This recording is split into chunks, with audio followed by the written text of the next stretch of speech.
Hello everybody, good afternoon and welcome to the United Stand. This is your latest Manchester United news as we'll be talking about a new Ajax target that Ten Hag apparently wants. We'll be talking about 3 options in the midfield as we get updates from journalists. We'll also be talking about fullback options, a little bit about Paul Pogba, and for me, an analogy. I really wish I'd done this. I mean, I want to start off with a bit of humour here. He's about as on the ball as a dead seal. That, to me, is pure genius. And it's not mine. I love my analogies and it's not mine.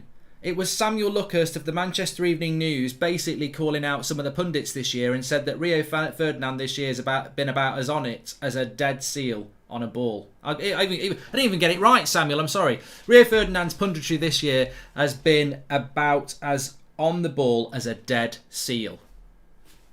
If I'd have done that on a watch-along, that would have banged. It's wasted. Anyway, look, let's get into the show, onto the serious stuff. So this is coming from, let me put it up on the screen for you.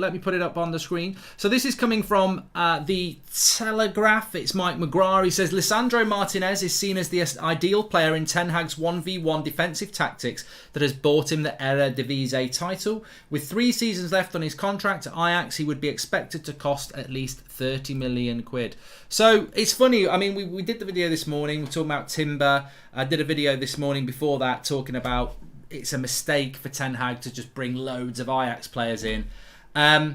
So look, let me just run through who Lisandro Martinez is. You may not know who he is if you've been just watching Ajax since we've got him, because he got injured around late March and he hasn't been playing since then. But normally Martinez plays at centre-back with Timber. The Daley Blind would maybe go to left-back sometimes, but he's definitely a starter for Ajax and a key player in that Ajax Ten Hag system.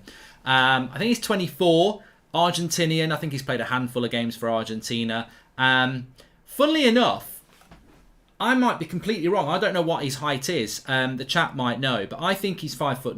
I'm sure I read somewhere that he's 5'9", so he's actually an inch smaller than Timber.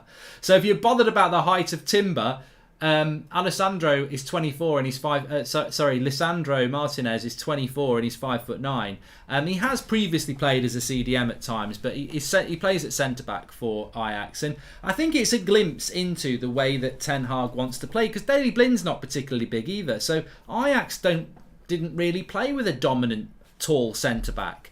Martinez and Timber, neither of them are 6 foot, and I don't think Daley Blind was either. So it sort of gives you a glimpse into what Erik Ten Hag sees as important, and what he sees as important is the ability to be quick, play a high line, be able to pass the ball and go 1v1 defensively if you need to do that. So he is a good signing. I do think Martinez will be a DM for us. There is a lack of options in terms of specialist DMs in the market. Ten Hag likes versatile players. Well, I think Dan's hit on something there. Dan the man, thank you very much for the super chat. Maybe this Martinez link is more about utilising him in a different way. Some people think that Timber might be utilised as a right back. I personally think he's better at a centre back because that's his position.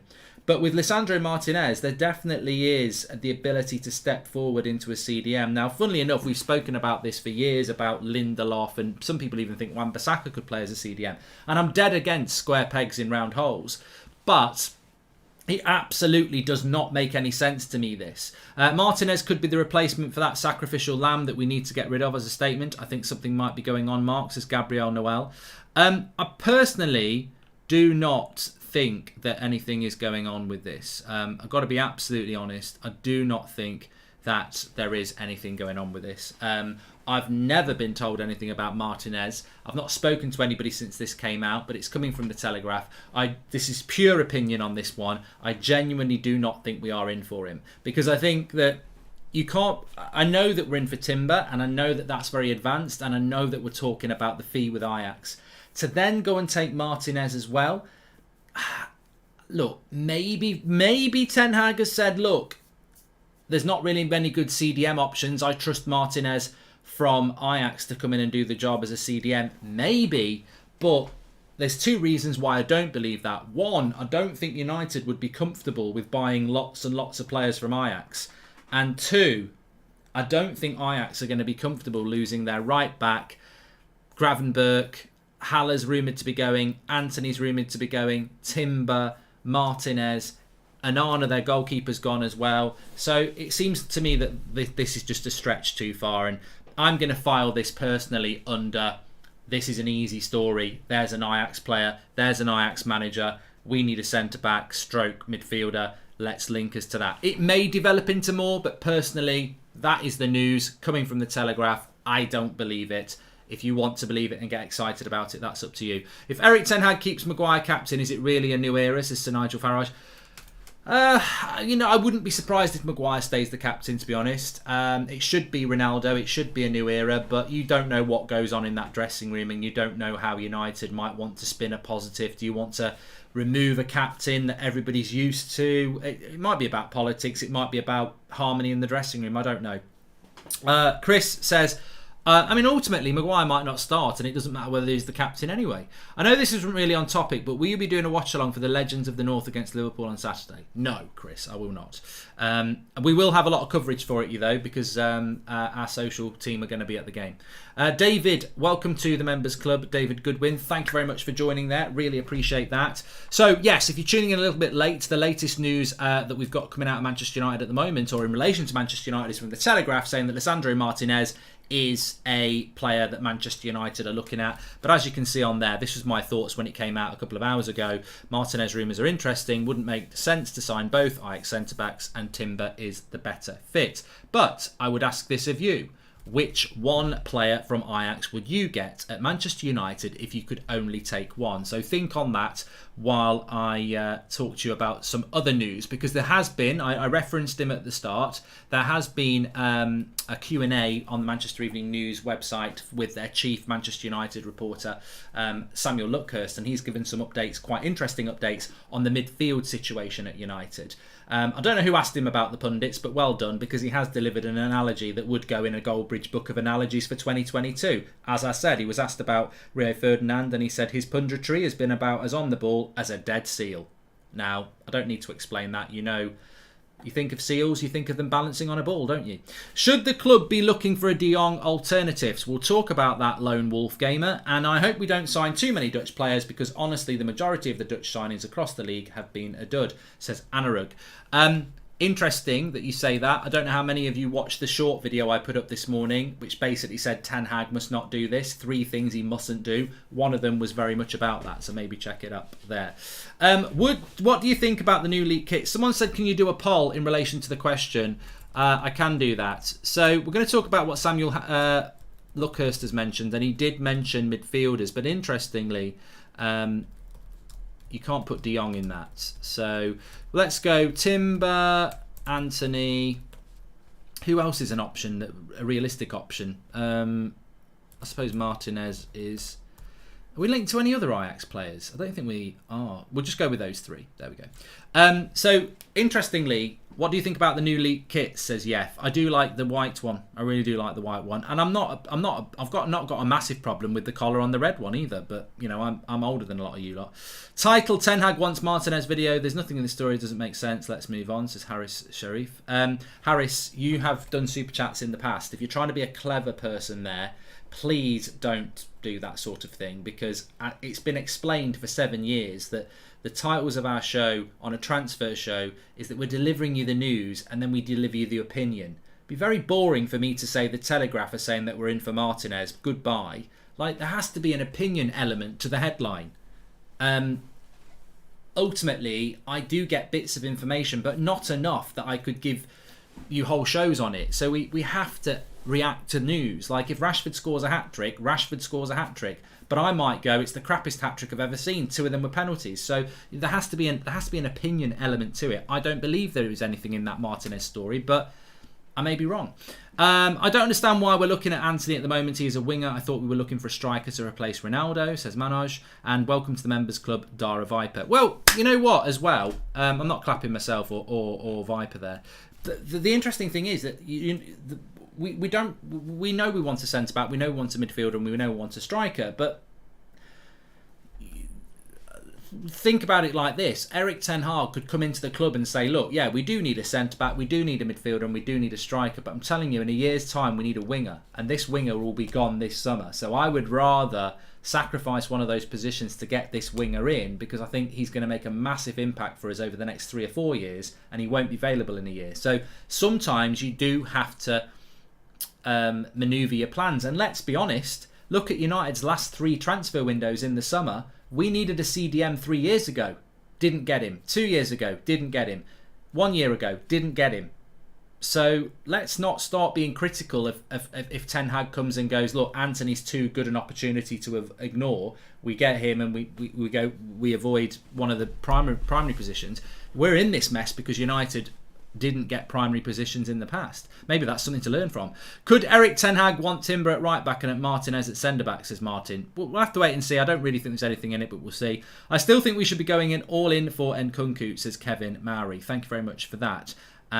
Could Timber be a DM profile, says Sean from Ireland? I don't think so, mate. I think it's difficult enough for him to come to the Premier League and play at centre back and adjust to that without telling him to adjust to a brand new position. I mean, never say never, but we're wandering into the road I don't like now, which is let's convert a player from where they're good into something that they don't play.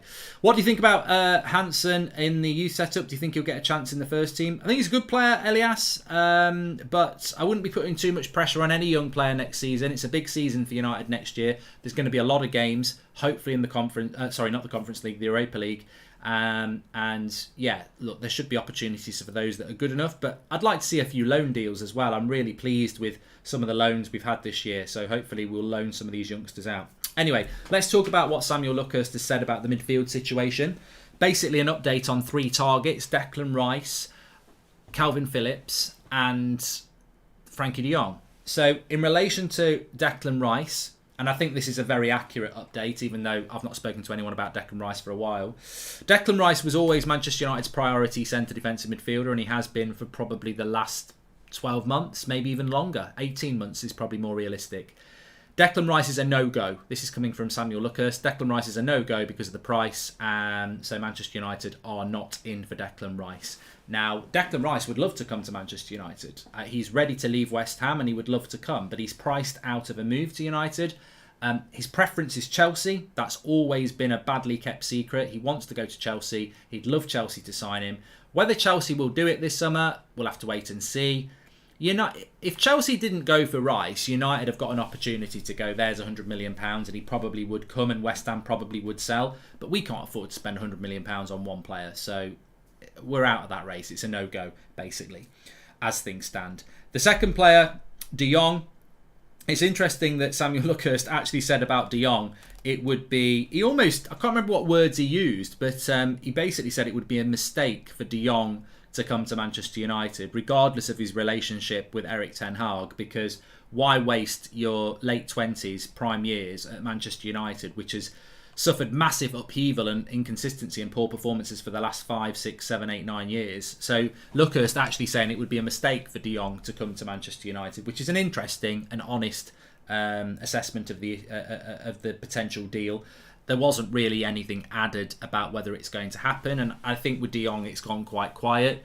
I'm relaxed about that. I mean, I'm going to do my I'll do my hotometer tonight. I don't do it every day because there's not a lot changing, but I think on de Jong, I remain 75% sure that we'll sign him because nothing has actually changed on this. I think Barcelona are desperately trying to raise money that they have to raise. There is an offer on the table from Manchester United. We believe it's around 60 million quid. They want more, closer to 70, 75. I think United also are fighting to try and persuade de Jong as well. So there's a bit of uncertainty around that at the moment. So we'll see what happens. There's still 2 weeks until the end of the month. And I just think we're going through a quiet period with that. Interestingly, you can vote in the poll, which is live at the moment. Which Ajax player would you sign? Timber 66%, Anthony 28%, Martinez 6%. So there's your answer. Most of you really focused in on Timber, which is absolutely fine. No worries about that. So yes, de Jong, no real updates on that at the moment. But the interesting one is, and I will give a shout out to Manchester Evening News on that, is that they've always been the driver of the Kalvin Phillips story. And Lucas was talking about Kalvin Phillips and saying the issue with Kalvin Phillips is that United can't make any moves on their midfielder at the moment because it really depends what happens on Sunday in the Premier League, because if Leeds get relegated, Kalvin Phillips will obviously leave, and that gives United an opportunity. If they don't get relegated, he may not leave. And he referenced Jack Grealish. Jack Grealish was part of a Villa team that looked like they were going to go down. They ended up staying up, and when they stayed up, that became an impossible deal for United because basically he ended up signing a new contract, but Villa wanted silly money. Relegation clauses. I don't want to bore people on relegation clauses because some people will say, well, when you get relegated from the Premier League, you get something called a parachute payment for the next 3 years where you get millions and millions of pounds. So Norwich will get millions and millions of pounds for the next 3 years from the Premier League because they got relegated. And it's meant to be to help you pay your wages and survive because it's a big drop-off in revenue when you go down to the Championship. So people always say, well, Leeds will probably bounce straight back. They could easily keep Kalvin Phillips for a season. And that may well be the case. Clubs don't necessarily have to sell. But there are relegation clauses.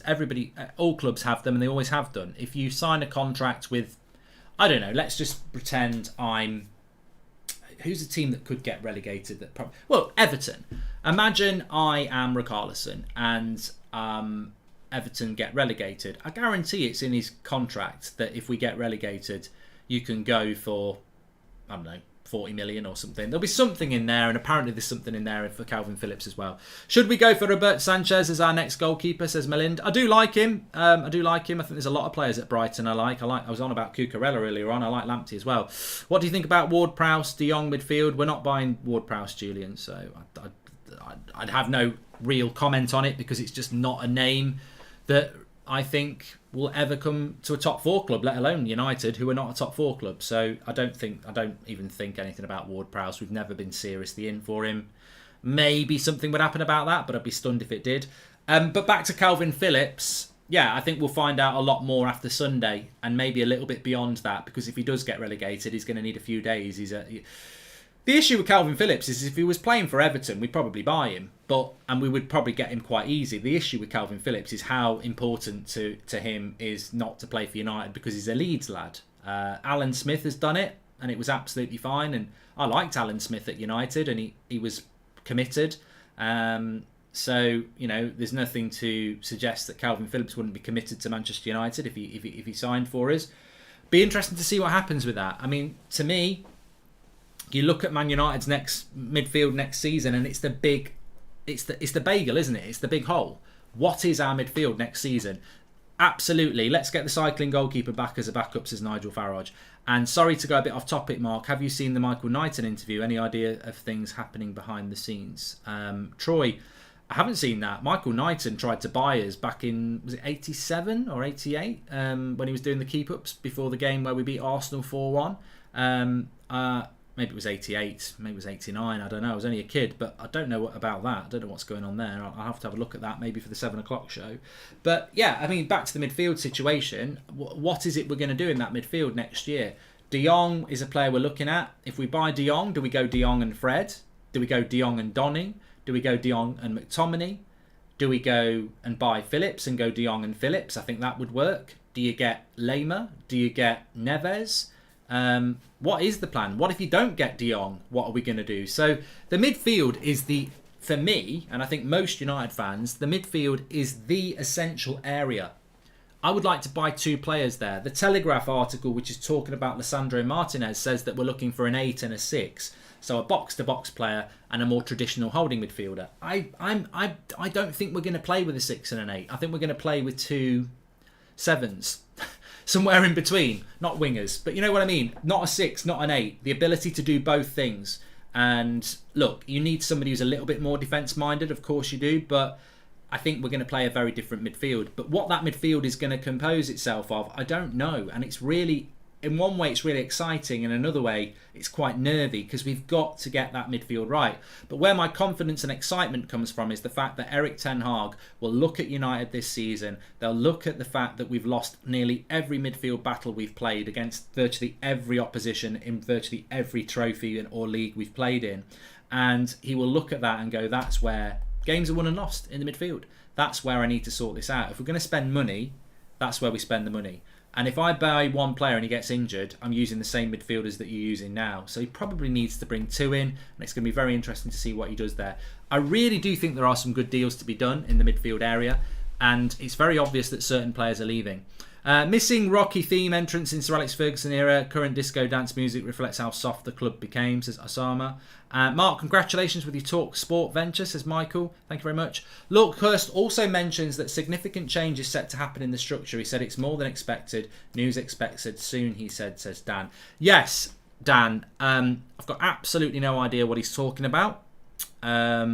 My theory on that, Samuel Lucas did say there is more structure to come. Now, considering that we've got a new CEO, Richard Arnold taken over from Ed Woodward, Matt Judge, the chief negotiator, has gone. 2 scouts have gone, 2 chief sort of scouts have gone. We're looking for a deputy to Murta, who is the director of football.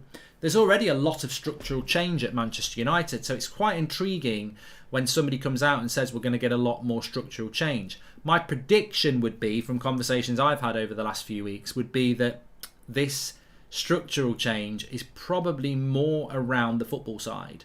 I don't think it's going to be anything in the boardroom, because the boardroom's not really that interesting.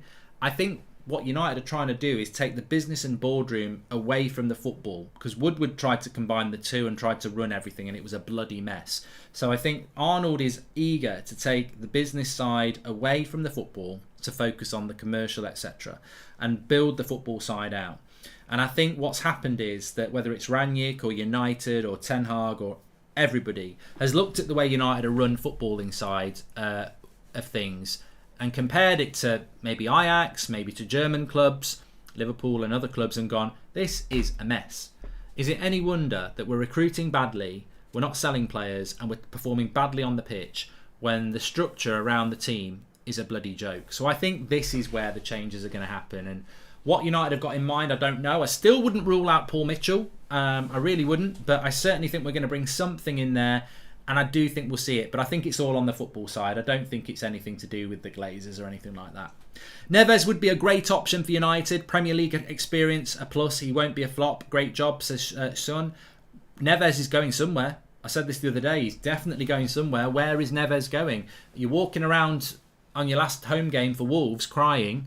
You know, well, you obviously... You don't do that if you think you're going. You know you're going. And if you know you're going, you've got to have a bloody good idea where you're going. Because if I'm Ruben Neves and I want to leave Wolves, I wouldn't walk around crying at the fans saying thank you if I didn't, just because I want to go. I'd be doing that because you know you're going. And if you know you're going, surely you know which club you're going to. Can we just offer Ajax a swap? It'd be interesting to see how quick things happened with Neves after the final day. Because, of course, we're nowhere near the transfer window yet. We've still got a little bit of time before that kicks in. Can we just offer Ajax a swap deal? A squad swap deal. Trust in Ten Hag. Keep up the content, pal. Did well on Talk Sport, says Danny Palmer. Thank you very much, Danny. I mean, look, jokes aside, would I swap the United squad for the Ajax squad? Of course I wouldn't. But I'd certainly swap their midfield for our midfield. I'd swap their centre-backs for our centre-backs. And I'd probably... Would I swap their fullbacks for our fullbacks? I would on the right-hand side because he's going to Bayern Munich. I'd swap their right winger for ours with Anthony. But, I mean, I'd want Sancho. I'd want Ronaldo. I would still want to keep Varane. I would still want to keep Luke Shaw. And I'd still want to keep De Gea. And I'd still want to keep Bruno. And, yeah, there's a few I'd want to keep. But, yeah, it's a sad sign of the times that the Ajax squad in general is better than ours. We should look into loan deals to address one or two positions. Arsenal and Spurs did it well with Odegaard and Kulusevski. Anurag, you're not the first person to mention loan deals, and I've got no problem with loan deals, but give me some examples. They're not easy to do. Maybe that's a failing on United's side, because why can Spurs get Bentancur and Kulusevski in January from Juventus on loan to buy deals, and yet we can't? So you do raise a good point, and sometimes I think I'm a little bit lethargic towards it, a bit dismissive. I'll go, yeah, it's very difficult for a club like United to do loans. And actually, it probably isn't. Well, it probably is difficult, and we probably could do more work around it, but I don't think we ever will. The loan deals we do are, what was it, Igalo, I mean, that's a crap loan deal, let's be honest. And it was a crap loan deal. Gus, welcome to the Members Club. Thank you very much for joining. If you are a member, by the way, remember after this video to go to the community tab, because we've got 4 options for this week's exclusive video for the members. I can't remember what they are. I think it's Neves compared to De Jong compared to Kalvin Phillips. We've got Timber compared to Torres, and there's a few other ones as well. So check them out and vote for the one that you want this week. If you want to become a member, click the join button. You get a badge next to your name, and we do exclusive extra content for you each week as a thank you. But it doesn't impact on the content that you get for free on here. In fact, we've got 4 videos for you today. I had that early morning video about Ten Hag must not do this, 10 o'clock, 2 o'clock, and then we're back at 7 o'clock. So thank you very much for joining the Members Club, Gus. Zero Blade says there is no... oh, look, I know people keep doing this, and the reality is it's very childish. Mason Greenwood doesn't get mentioned on this channel because he's on police bail. Fact. Right here, right now, this very minute, he's on police bail. So any speculation you've got about putting him in the team makes you come across as a very inconsiderate human being when somebody is on bail for very serious offences. Like, it exposes you as a very, very, very inconsiderate human being. Because that's serious offences he's on bail for. And that's a serious matter for him. And it's a very serious matter for the victim and the police investigation that's going on. So I will not talk about it. I will not talk about the case, and I will not talk about his future at Manchester United, because there's absolutely no point in doing it.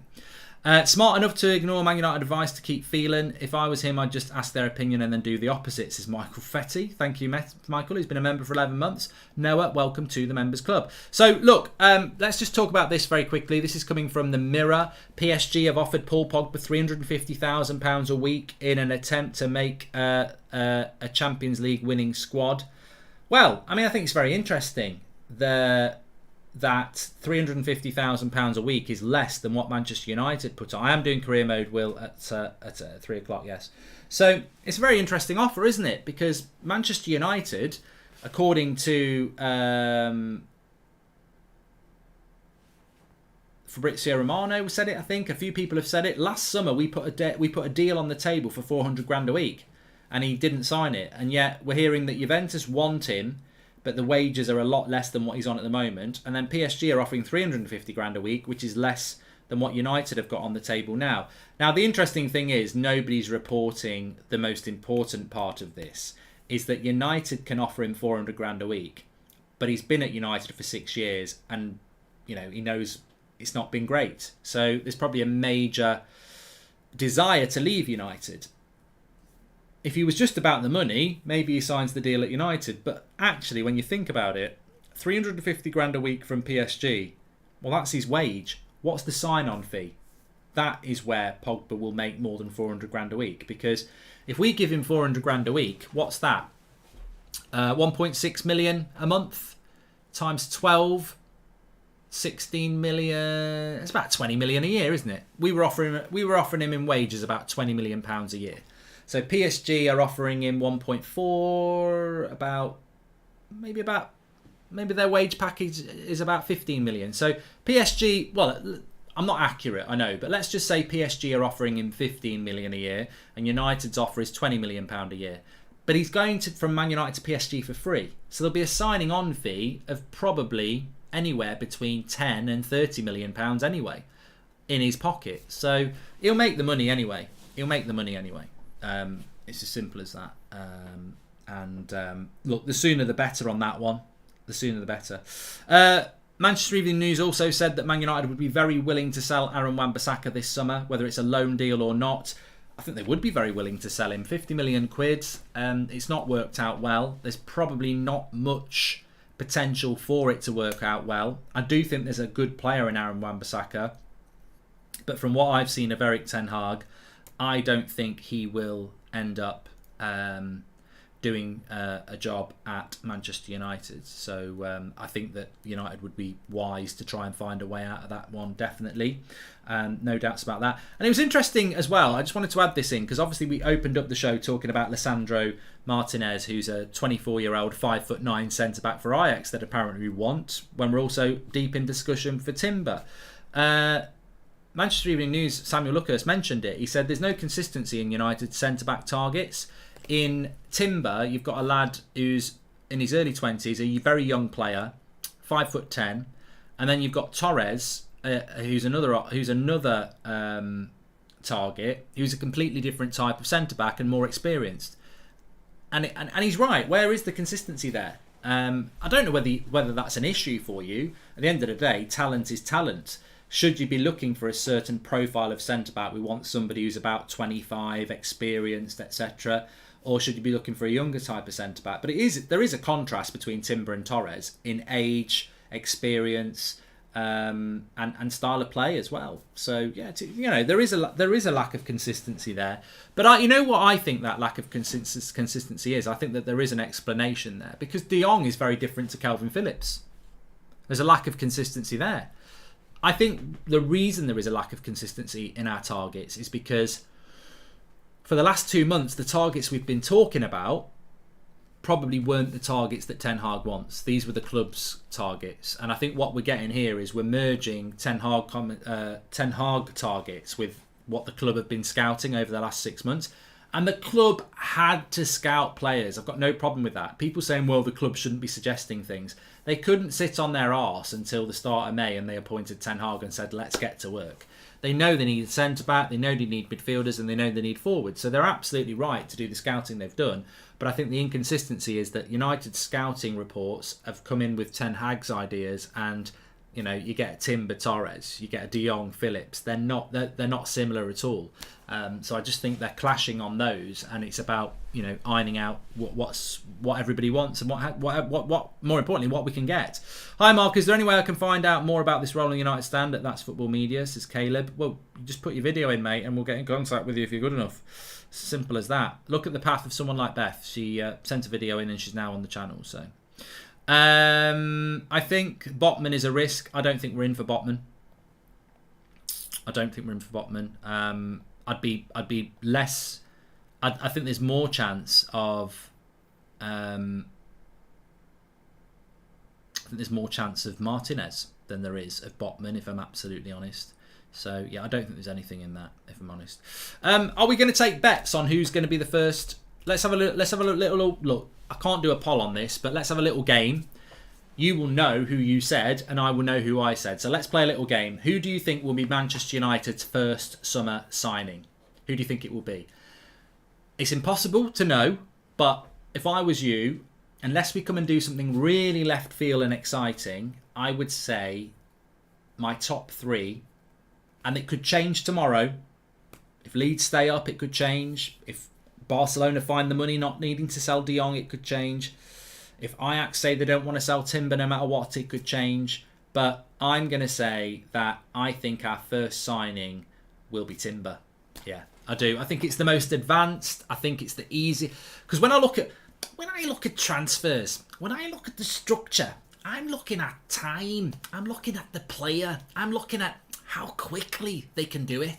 And I'm looking at this deal and I'm thinking, Timber has agreed to come to United.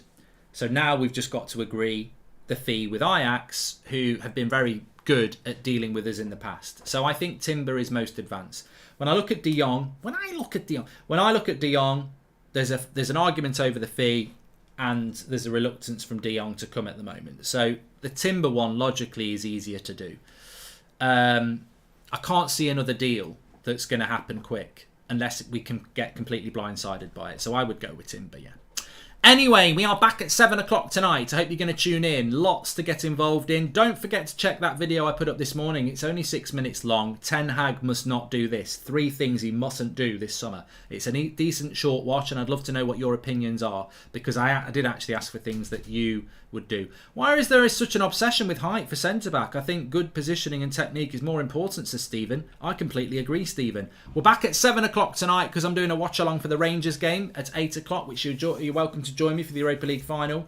Jazz says it will be Timber first and De Jong second. There you go. Anyway, make sure you subscribe, bottom right hand corner, and get involved with the channel. Loads and loads of content coming up over this summer transfer window. Please smash a like on the video, and I'll speak to you all in a bit. I am going to be on Twitch at 3 o'clock for